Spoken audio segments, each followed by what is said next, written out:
Bonjour tout le monde, on va entamer la première partie de l'unité 3 qui concerne les déchets ménagers. Alors, qu'est-ce que les déchets ménagers, ou bien les ordures ménagères, et les problèmes qu'ils posent? Comment réduire ces déchets ménagers et les moyens de gestion pour réduire leur impact sur l'environnement? Quels sont les impacts des ordures ménagères sur l'environnement, la santé et l'économie? Alors, qu'est-ce que les déchets ménagers? Les ordures ménagères représentent l'ensemble des déchets qui résultent des activités domestiques, des hôtels, des salons de thé, des restaurants. Donc en fait, ce sont les déchets issus de l'activité quotidienne des ménages, que ce soit des agglomérations urbaines ou bien rurales. La composition des ordures ménagères est très variée. On y trouve de la matière organique putrescible, c'est-à-dire qu'elle est biodégradable, elle se décompose facilement, et de nombreux matériaux recyclables issus des emballages, à savoir le verre, papier carton, métaux, plastique. Alors on a dit soit des substances biodégradables qui se décomposent par les êtres vivants, et d'autres qui peuvent persister, qui peuvent durer dans l'environnement. Et donc ce sont des menaces de la santé pour la santé publique et les équilibres naturels, comme par exemple les matériaux lourds, le plastique, etc. Alors, ce graphe ou bien ce tableau représente l'évolution de la quantité des ordures ménagères produites au Maroc. Vous avez les années, la quantité d'ordures produites par tonne par jour, mais aussi par habitant. Et vous remarquez que cette quantité est en croissance ou bien est en augmentation. Effectivement, la croissance démographique, la forte urbanisation, le mode de vie, la technologie, le développement des secteurs, l'industriel, l'agricole, a conduit au rejet inconsidéré des déchets dans la nature ou dans les décharges incontrôlées. La gestion rationnelle des ordures ménagères passe par plusieurs étapes. Alors déjà, il y a la pré-collecte. C'est un mode de présentation des déchets par les producteurs. La collecte, bien sûr, par les camions, bien sûr, par les agents de la municipalité, le nettoiement. Donc la collecte et le transport. Et il y a l'accumulation donc des déchets. Alors, dans la majorité des cas, ce sont dans les décharges non contrôlées sauvages. Alors, quand on parle de décharges non contrôlées sauvages, vous voyez qu'il va y avoir la pullulation des oiseaux, des rongeurs, des odeurs nauséabondes. Donc, ça va être néfaste pour la nature. Ce sont des décharges qui ne respectent pas les normes sanitaires et environnementales. Alors, dans ces décharges sauvages, va se produire la contamination des sols et des eaux, et ceci par le lixivia, qui n'est que le jus des ordures. C'est un liquide chargé de substances polluantes, organiques et inorganiques. Ce sont, bien sûr, qui vont être riches en métaux lourds et des germes pathogènes. Il se forme, ce liquide, par infiltration des eaux des précipitations à travers les déchets, mais aussi des liquides produit par la décomposition des déchets biodégradables, ce qui va contaminer le sol, les nappes phréatiques, c'est-à-dire les eaux souterraines, mais aussi les eaux superficielles qui se trouvent à la surface. Alors, c'est pour cela qu'il faut accommoder, qu'il faut établir des décharges plutôt contrôlées, opter pour des décharges contrôlées. Dans ces décharges contrôlées, il y a l'accumulation, mais aussi le compactage des déchets et leur traitement avec des normes, c'est-à-dire on établit des normes sanitaires qui respectent les normes sanitaires et environnementales. Bien sûr, comme vous pouvez le voir, ici, il y a les couches d'ordures enfouies. Et petit 2, c'est le bassin de collecte de lixivia. On pourrait séparer le lixivia des ordures. Alors, pour limiter l'usage des décharges publiques, la gestion des ordures est privilégiée. Et parmi les méthodes, bien sûr, de gestion, on cite le tri. Alors, qu'est-ce que le tri? Le tri consiste à sélectionner et classer les composants des ordures selon leur nature. Alors, les restes de la nourriture, les épulchures, les fruits, les légumes, le plastique, le carton et le papier, le verre. On distingue entre le tri à la source, hein, c'est le producteur de déchets lui-même qui effectue le tri manuellement, et on a le tri en aval. Alors le tri en aval, il se fait grâce à des procédés adaptés aux déchets qui sont de composition complexe, et ceci afin de les recycler. Alors cette séparation, comme vous pouvez le voir, donc vous avez la pesée du camion, la fosse de réception, le tri automatique. Alors quand on dit tri automatique, c'est-à-dire par l'intervention mécanique à l'aide d'appareils séparateurs électro-aimants. Mais il y a aussi le tri manuel, c'est-à-dire par l'intervention des agents. Et à la fin, on obtient bien sûr la séparation, le tri. Hein. Vous voyez, on a le papier, le plastique, métal, qui vont être acheminés pour connaître bien sûr le recyclage. Sachant que les ordures ménagères sont constituées de 65 à 70% de matière organique humide, il est possible de s'en servir pour produire de l'engrais naturel, le compost. Vous avez une image ici. Le compostage, c'est quoi? Donc, c'est une opération, c'est un procédé qui consiste à traiter biologiquement les ordures. Quand je dis traiter biologiquement, ça veut dire les odeurs vont subir une biodégradation par l'intervention des micro-organismes, des bactéries, les champignons, les protozoaires, etc. Et ceci par la présence ou bien en présence d'oxygène, c'est-à-dire dans un milieu aérobie. Pour cela, il est nécessaire d'aérer le compost, ou bien d'aérer bien sûr l'humus. Il faut à chaque fois faire des brassages, des retournements du compost pour c'est-à-dire l'aérer suffisamment afin que ces micro-organismes arrivent à le dégrader. L'avantage de cette méthode, c'est quoi? C'est déjà la production du compost et réduire la quantité de déchets organiques, toujours dans le cadre, bien sûr, dans la valorisation des déchets ménagers. C'est toujours le même graphe. Donc vous voyez que première phase, on a la matière organique fraîche, et puis va se faire la minéralisation, l'humification, et enfin on va obtenir une substance humique, c'est-à-dire produits minéraux, la minéralisation. Donc au début, bien sûr, avec la dégradation maximale, et la température s'élève, et elle commence à diminuer, à régresser progressivement. C'est pour ça qu'il faut une aération continue par brassage. À la fin, on obtient notre échantillon de compost.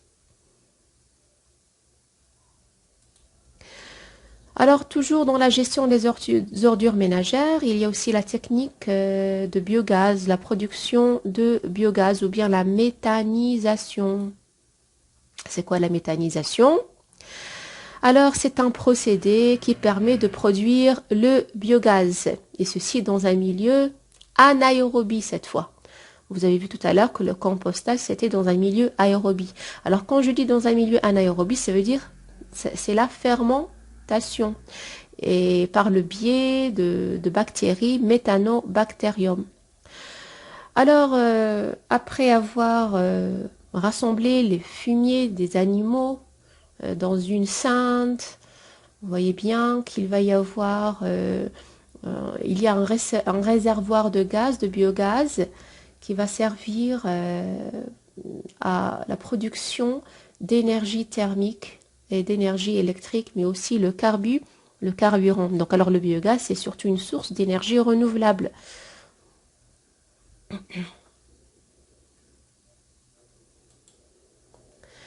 Il y a aussi la méthode d'incinération. L'incinération, c'est-à-dire brûler les déchets ménagers.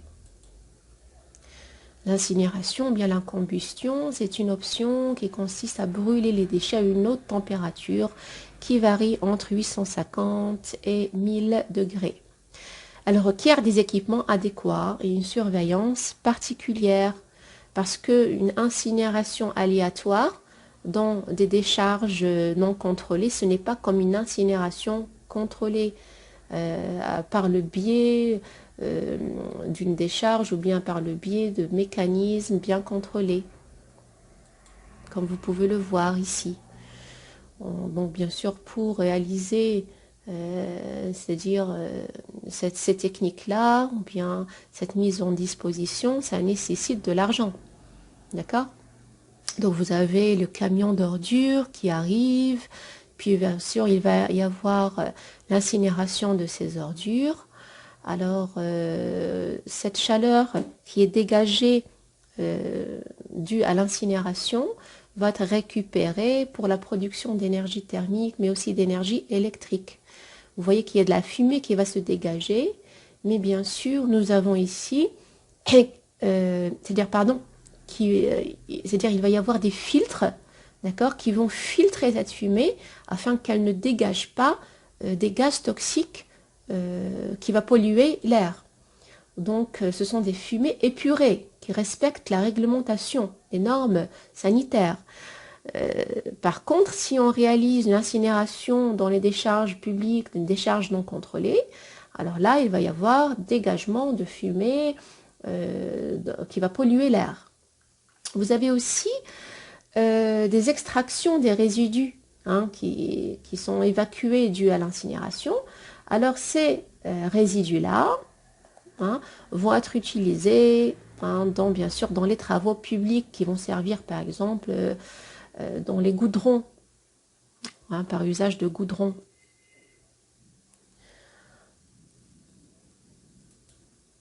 L'incinération a des avantages comme des inconvénients. Alors quand on cite les avantages, donc déjà l'avantage primordial, c'est qu'elle réduit le volume des déchets d'environ 90%.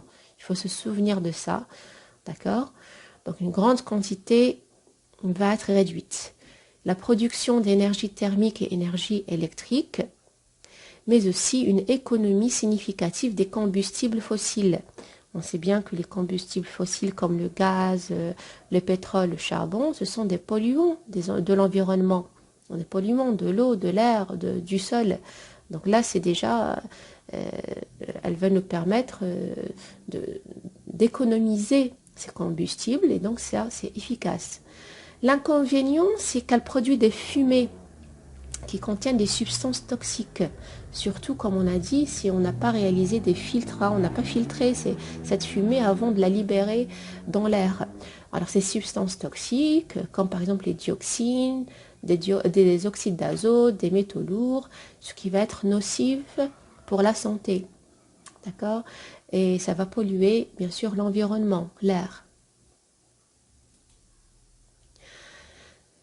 La seconde méthode, ou bien la prochaine méthode qu'on va voir, c'est le recyclage. Le recyclage, on a dit, après le tri, on effectue le recyclage. Ça veut dire quoi? On récupère les métaux qui sont capables, enfin les produits qui sont capables d'être réutilisés. Donc on collecte les déchets pour les réutiliser tels quels, ou bien les réintroduire dans un nouveau cycle de vie.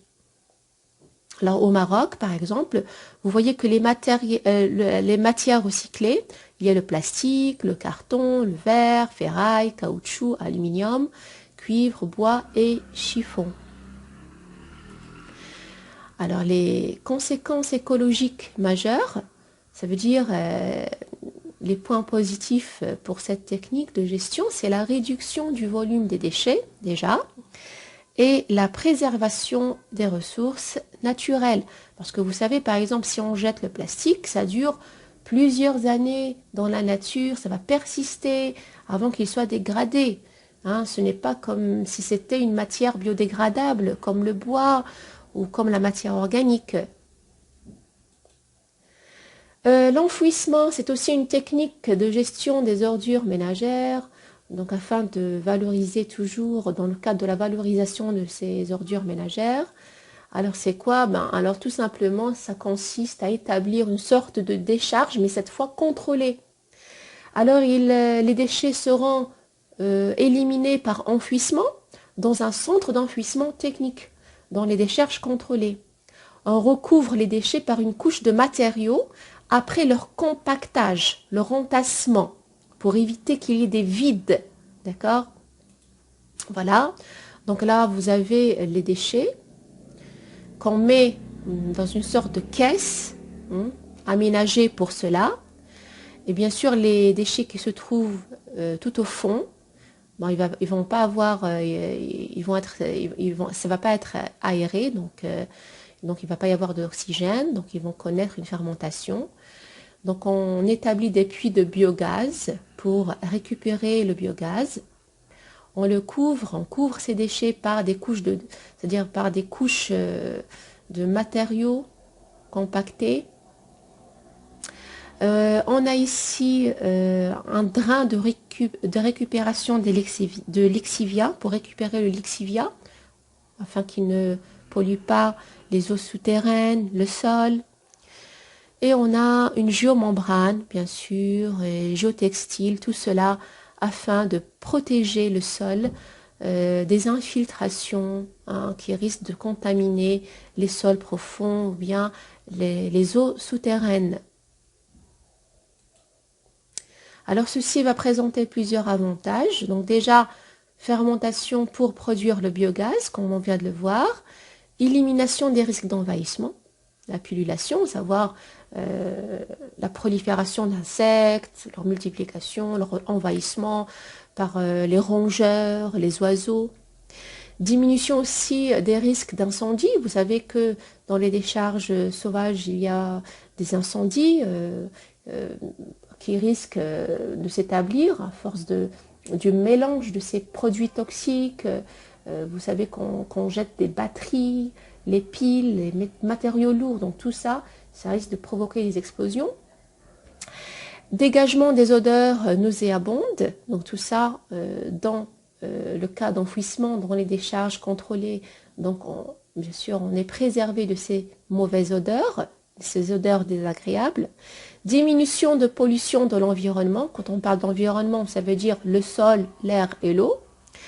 Amélioration esthétique de l'environnement. Bon voilà, donc ça ne va pas créer de mauvais paysages affectés par la pollution.